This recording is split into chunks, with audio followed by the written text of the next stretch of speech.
కూడా మనము pen paper ఈరోజు మనం వాడతాం, కానీ సేమ్ ఆ రోజుల్లో రాసి పంపేవారు, ఈరోజు మనం టైప్ చేసి పంపిస్తున్నాం, వాట్సాప్ కానీ సోషల్ మీడియా కానీ. అయితే ఇది ఎక్కడికి వెళ్తున్నాయి, ఎవరితో మాట్లాడుతున్నాము?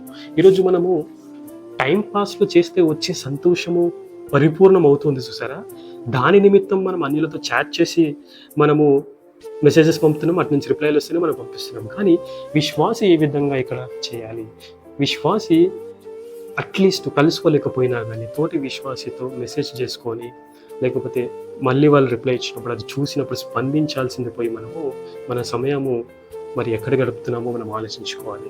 ఓకే, సో మనము దగ్గరలోనూ ఉంటూ కూడా మనము సహవాసం కలిగి ఉండట్లేదంటే మీ మనసు ఎక్కడుంది?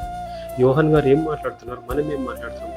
యోహాను మరి ఒక తల్లికి రాస్తూ, ఒక స్త్రీకి రాస్తూ వాళ్ళ బిడ్డల విషయంలో సంతోషపడుతూ రాస్తున్నటువంటి విషయము.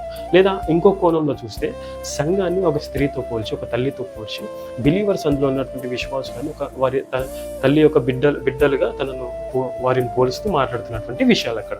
ఎందుకనంటే వీరేదైతే యోహాన్ గారి అథారిటీ కింద ఉన్నటువంటి వారు ఏదైతే ఈయన సత్యాన్ని చెప్పాడో, ఏదైతే బోధించాడో దానిలో వాళ్ళు కొనసాగుతున్నారు, దాంట్లో వాళ్ళు ఎదుగుతున్నారు.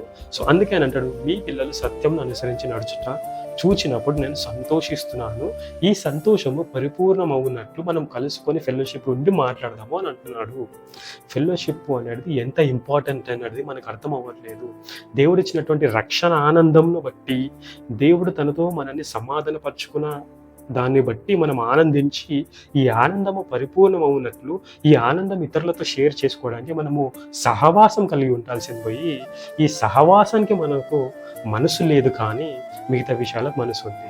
సో నువ్వు పరీక్షించుకో నా సహోదరుడా, నిన్ను ఎంతమంది ఫాలోఅప్ చేశారు, నీతో ఎంతమంది కలిసి దేవుని విషయాలు మాట్లాడదామని అనుకున్నారు, ఒక్కసారి ఆలోచించు. ఎన్నిసార్లు రిజెక్ట్ చేసావు నీ తోటి బిలీవర్ని. ఈరోజు చాలామంది నాతో కూడా కొందరు మాట్లాడుతూ ఉంటారనమాట, తెలిసిన బిలీవర్స్.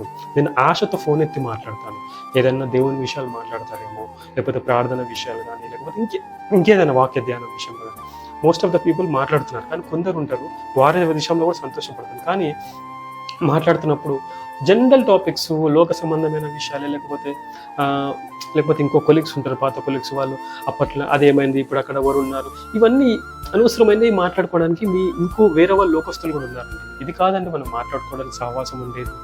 దయచేసి అర్థం చేసుకోండి. విశ్వాసిగా ప్రాముఖ్యమైనది మనకి ఏంది అనేది గమనించి దాన్ని బట్టి మనము ముందుకు కొనసాగాలి. సో ఫెలోషిప్ కలిగి ఉండు, బలపడు.